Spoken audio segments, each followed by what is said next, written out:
নমস্কার সবাইকে, সুন্দরবন ডায়েরির আজকের দ্বিতীয় পর্বে অনেক অনেক স্বাগত জানাই। আপনারা আগের পর্বে দেখছিলেন এই বৃষ্টি বাদলার হাত থেকে রেহাই পাওয়ার জন্য প্লাস্টিক টাঙাচ্ছিলাম। তো সব পাশে একদম সুন্দরভাবে প্লাস্টিক বেঁধে গুছিয়ে দিয়েছি। তারপর দুপুরবেলা রান্নাবান্না করলাম। এখন রান্না হয়ে গেছে। ওর বাবার কাছে ফোন করছি, সৌরভের বাবার কাছে ফোন করলাম। তো বলে আমার একটু যেতে দেরি হবে, ওখানে একটু কাজ টাজ করছে। তো এদিকে সবাই তো বাড়িতে যারা আছে খাওয়া দাওয়া করবে, ওদের এখন সবাই খেতে দেবো। তো ডায়েরির পর্বটা এই এখন থেকে শুরু করলাম। আপনারা সঙ্গে থাকুন, দেখতে থাকুন।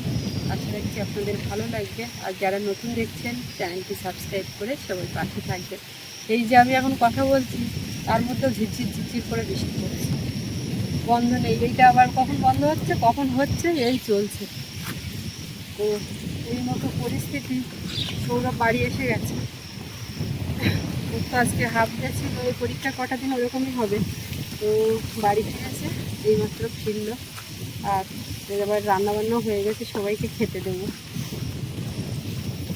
ছেলে এসে গেছে, এবার ছেলের বাবাও এসে গেলে আর চাপ নেই। ও কাদামাটি মেখে ওই এখন যদি বৃষ্টিও হয়, বিকালে যদি একটু বেরোনোর দরকার থাকে ও বেরিয়ে পড়ে।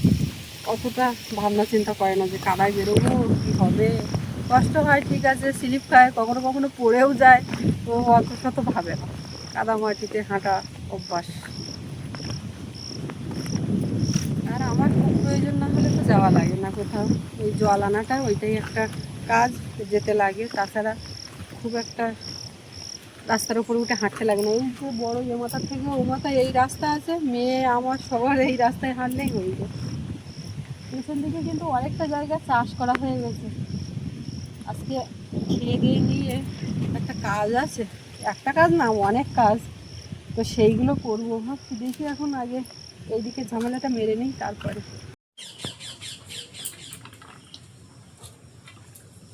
সবার খাওয়া হয়ে গেছে। সবার বলতে সৌরভের ঠাকুরদা, ঠাম্মা, বুনু সবাই খেয়ে ওদিকে চলে গেছে ডাইনিং দিকে। বাবু আর আমি এখন। আমার এইভাবে খেতে বসাটা ঠিক খাওয়ার শেষে এইভাবে কোনো রকমে খেয়ে বসার মতো পেছনে চেটি নিয়েই আর ওইভাবে বসে খেয়ে দিচ্ছি। যাই করি এখন খেয়ে ওইগুলো সাইড করে উনুনের উপর কাট দেবো।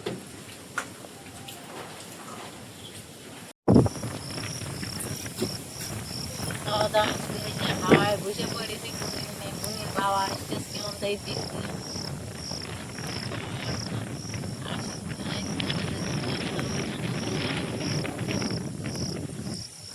বোন আর বোনের ভাই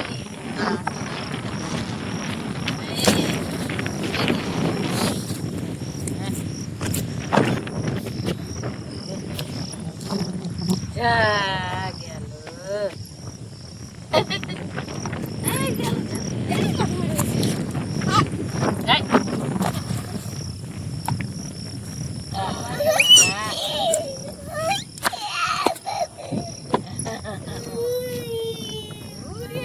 আনন্দ ধরে না।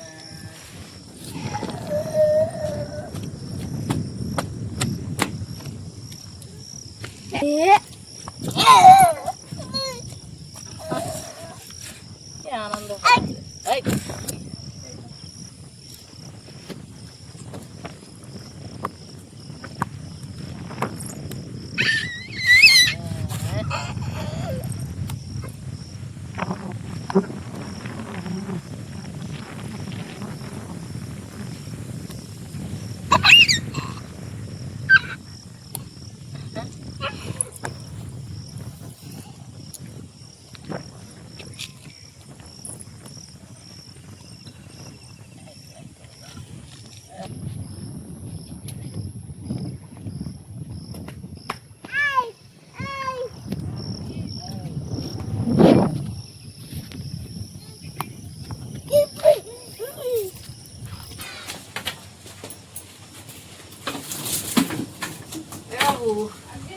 বলু কি করছে আমার এই রাস্তায়? আমি আরো ভাবছি ডাইনিং এর দিকে গেছে। এইবার গেল বৃষ্টি ফোটাচ্ছে তো। কতবার যে ছড়ায় ছড়ায় বৃষ্টি আসছে।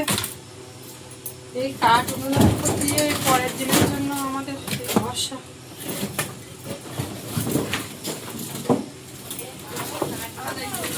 হ্যাঁ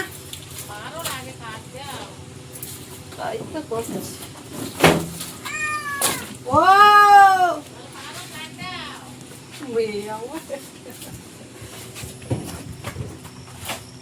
টাটা টাটা, কোথায় যাচ্ছ? মামা এদিকে একটু ফেরো দেখি, ভাবে চলে আসো দেখি কি করে। এদিকে একটু হেঁটে আসো খানিক পা নাড়া দেবে, দেখো ওই দিক যাওয়ার জন্য। কোন দিক যাবা? পান খাট যাবা? ওমা না, ও তুমি রাস্তার উপর নিয়ে গেছিলে না, মনে করছে রাস্তায় যাবে না কি, ওই জন্য। নাহলে ওই দিক থেকে ফিরতে গেলে মেয়ে পা নাড়া দেয়, ফিরবো না। যতই এঁটো ফেলার জন্য থালার পাশে পাত্র দেওয়া হোক না কেন, ছেলে পুলের বাড়ি, ও ছড়িয়ে ছিটিয়ে যাবেই।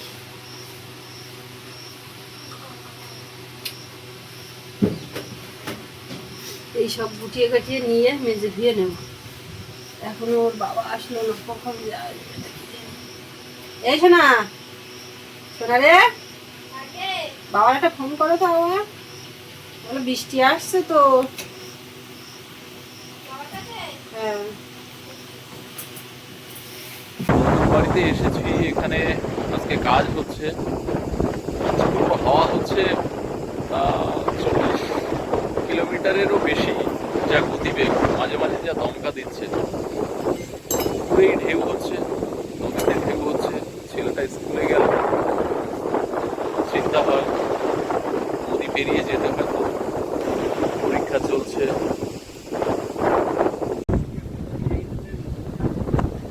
হ্যাঁ, নদীতে আরো বেশি ঢেউ হচ্ছে।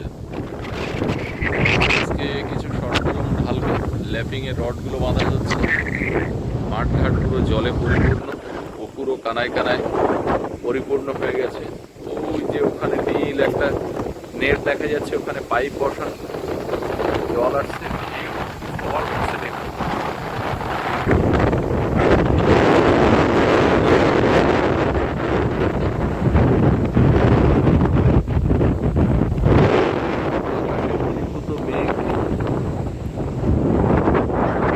আজকে একটু রোদের দেখাও পেলাম একটু আগে।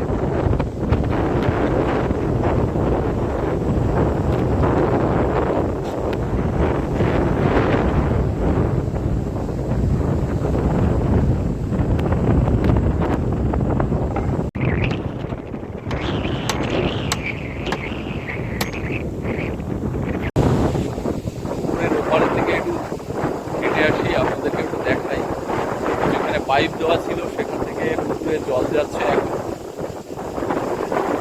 জলের গতিটা কম, কারণ পাইপটা একটু উঁচু করে বসানো ছিল। হালকা জল যাচ্ছে এখনো, এই জল যাচ্ছে, সেই জলটাই একটু ঘোলাটে মতো ভাব হয়ে আছে পুকুরে। আর এদিকে যেখানে মাটি ফেলা ছিল, সেই মাটিগুলো বর্ষায় মোটামুটি ওই যে উঁচু নিচু হয়েছিল সেগুলো অনেকটাই সমান হয়েছে। এবারে কিছু গাছ এখানে বসানো হবে এই বর্ষাতে। দুধারে চাষ করা হয়ে গেলে গরু বাঁধাটা কমে যাবে, গরু আর ছাগল এগুলো থাকবে না, তো সেই জন্য একটু ওয়েট করা হচ্ছে। এই জায়গাটা গাছ চারিধারে সুন্দর করে বসাতে হবে।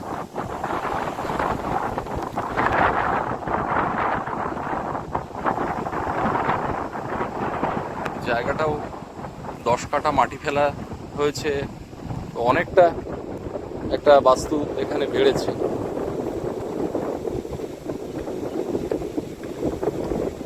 এদিকে এই যে সীমানার মিলার দেওয়া, বাড়ির এই মাথা থেকে একেবারে দক্ষিণ প্রান্ত দেখে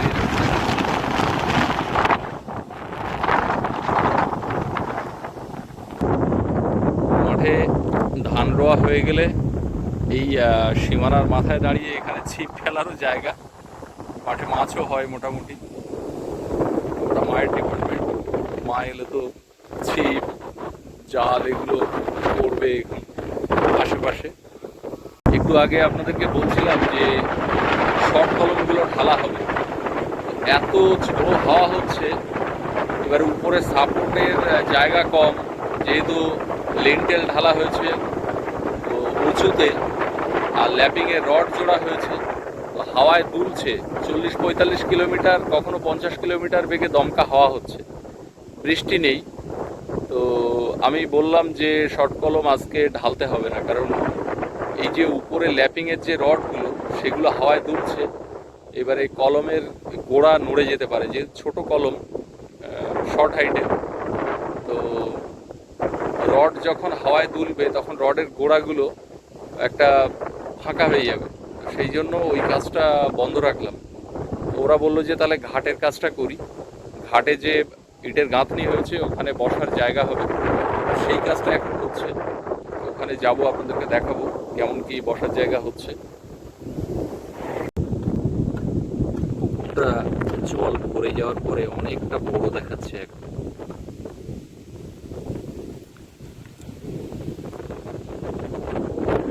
সৌরভ শুধু বলছে পুকুরে যাবো স্নান করতে, আর একটা বড় টিউব এনে দাও, পুকুরে গিয়ে সাঁতার কাটবো।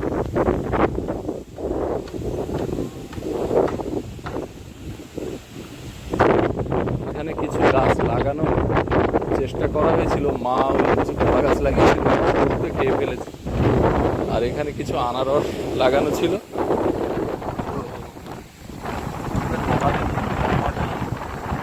ছিল কিছুদিন, এখনো পর্যন্ত এর সবুজ অংশ একটু দেখা যাচ্ছে এদিকে, আর গরু ছাগলে খেয়ে ফেলেছে, আবার লাগাতে হবে।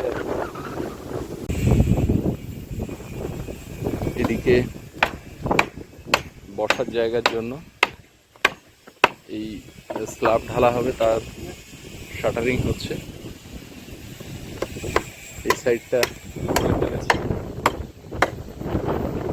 মূলত দুধারেই সমান করে ঢালাইটা হবে। তো এখানে 10 ইঞ্চি গাঁথনি আছে, আর এই 10 ইঞ্চি গাঁথনির পরে এদিকেও 10 ইঞ্চি স্ল্যাব বেড়েছে, কিন্তু 10 ইঞ্চি এখানে হবে না, তার কারণ এখানে এরকম জায়গা দিয়ে একটা হেলান দেওয়ার জায়গা হবে। দেখুন এই কাঠটা একটু হেলিয়ে মারা আছে, তো এখান থেকে 8 ইঞ্চি মতো এখানে যাবে, 8 বা 7 ইঞ্চি, ওই 17-18 ইঞ্চি মতো বসার জায়গা হবে। আর বাকিটা এইখান থেকে এরকম চওড়া 3 ইঞ্চি করে এরকম একটা হেলান দেওয়ার জায়গা বেশ কিছুটা দুধারে একই রকমই হবে।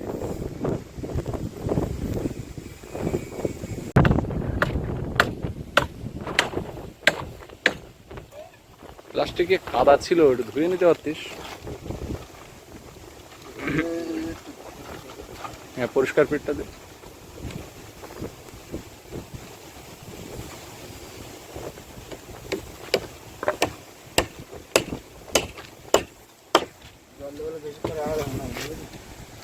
একদম ইটের কানার থেকে সরিয়ে দাও, একটুখানি কাঠ বেরিয়ে থাকে।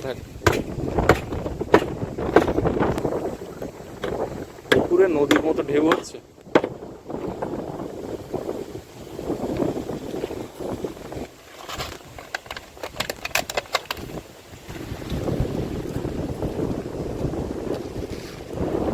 ঘাটে ওখানে আজকেই সেন্টারিং করে আজকেই ঢালাই হবে, তো জোর কদমে কাজ চলছে, ঝিরঝির করে বৃষ্টি ফুটিয়েছে।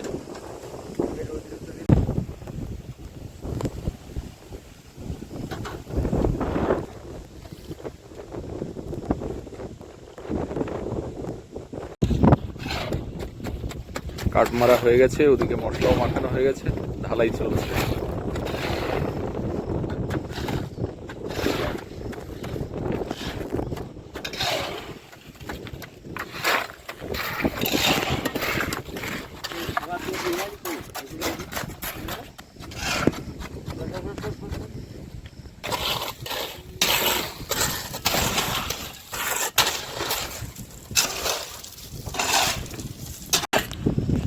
এধারে ঢালা হয়ে গেছে, ওধারে ঢেলে প্লাস্টিক দিয়ে ঢেকে দেওয়া হয়েছে, এটাও ঢেকে দেওয়া হবে।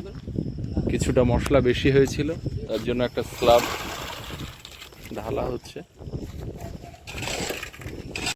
এবার এখান থেকে বাড়ি চলে যাব, অনেকটা বেজে গেছে, 3টা বেজে গেছে, বাড়ি।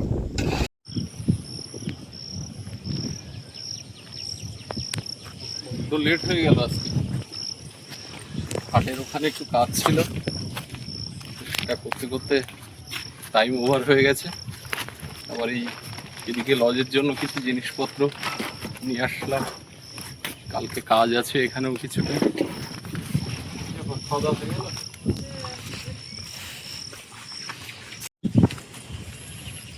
জামরুল গাছের দিকে তাকিয়ে দাঁড়িয়ে পড়লাম, প্রচুর ছিল, সে কোথায় গেছে একটাও আর দেখা যাচ্ছে না। আমার মেয়েটা তো যাই যেতে আসতে ওর দিকে তাকায়, একটা দিলে টুক করে একটুখানি খায়, কিন্তু সে পোকা হোক যাই হোক আর কোনো গাছে কিচ্ছু দেখা যাচ্ছে না। এই গাছটা এই দেখতে হচ্ছে আবার নতুন করে হয়েছে, এই 3টে ঝুলছে। হাতে এখন দড়ি নিয়ে যাচ্ছি একটা ফুল গাছ উদ্ধার করতে।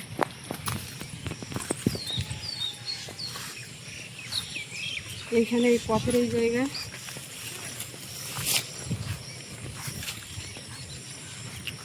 এই ফুলটা আমার খুব পছন্দের ফুল, ভালো লাগে দেখতে।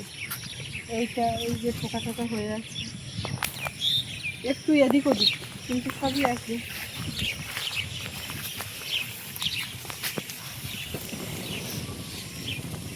দড়ি দিয়ে একটা নিয়ে এসছে, আরও একটা বাঁধা যায় যাতে এই রাস্তার উপরে সব এসে পড়ে গেছে। আর অনেক কাজ যেটা বলছিলাম না, রাস্তার দুপাশ দিয়ে প্রচুর ঘাস হয়েছে। কদিন পরে তো গেস্ট আছে, রাস্তাটা একটু পরিষ্কার করার ব্যাপার।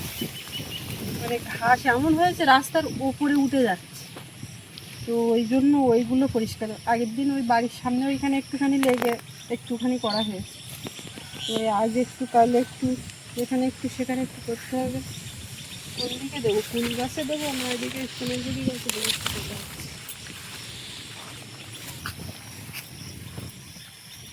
মায়ের আতা গাছ ইয়ে বলে, এই আতা গাছটা তুলে নিয়ে বসাতে হবে নতুন বাড়ি। আমাদের কলার গাছ, কলার কাঁদিতে ওই একটা পিলো দেওয়া হয়েছে, সব গাছগাছালি ঝড়ে পড়ে যাচ্ছে। এই সুপারি গাছটা একটুখানি বেশ বড় হয়েছে, এইখানকার কটা হবে না।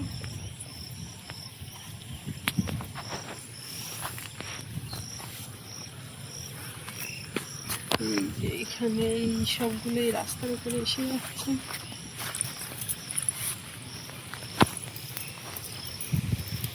দেখে দেবে না কি করবে, দেখি জানি আবার কাটলে কি বলবে।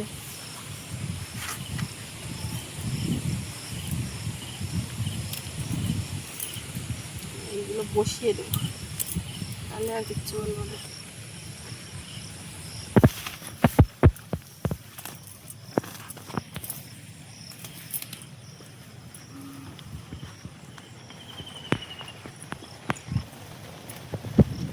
সবাই মিলে টুকটাক করেই করা হয়, মা লাগছে কখনো কখনো আমি লাগি সময় পেলে, বাবাও মাঝে মধ্যে লাগে খেয়াল খুশি যে যখন। কিন্তু এইগুলো করারও দরকার। আর এখন একটা যে লোক নেব, নিয়ে করিয়ে নেব, সবাই চাষের কাজে, কিন্তু একটা লোকও পাওয়া যাচ্ছে। যে জায়গাগুলো একটু বেশি বেশি হয়েছে সেইগুলো একটু নিজেরা। এই গাঁদা ফুল গাছগুলো ভালো হবে না, চেরা চেরা মতো পাতা না।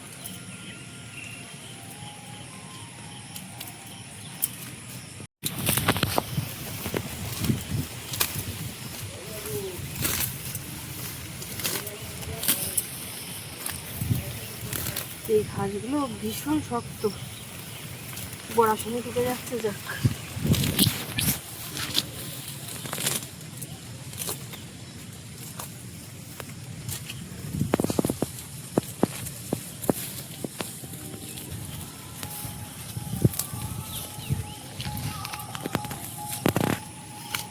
একটা কি সুন্দর ফুল গাছ, ওই ফুলেরই ফুল তো সাদা, তো চারিপাশে এমন হয়েছে যে ওরে আর দেখা যাচ্ছে না। সাদা ফুল গাছগুলো রেখে দিই, ওই পাশে বসো।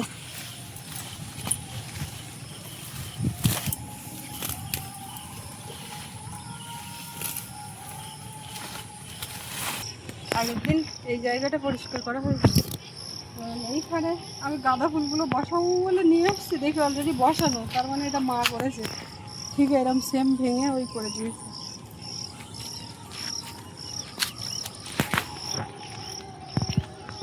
বসানো কমপ্লিট দেখতে পাচ্ছি, জায়গা নেই। এই পাশ দিয়ে দেবো কি?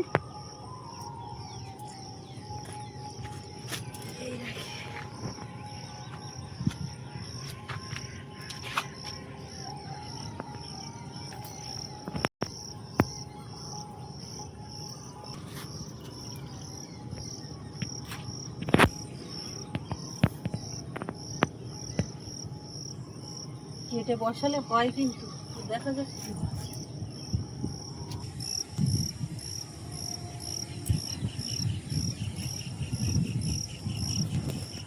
সব চারিদিকে এই রাস্তার উপরে উঠে যাচ্ছে।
আমি কি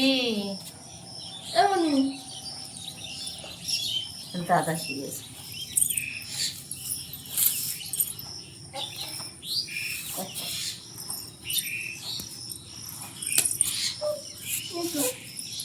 না ঘুরতে হচ্ছে,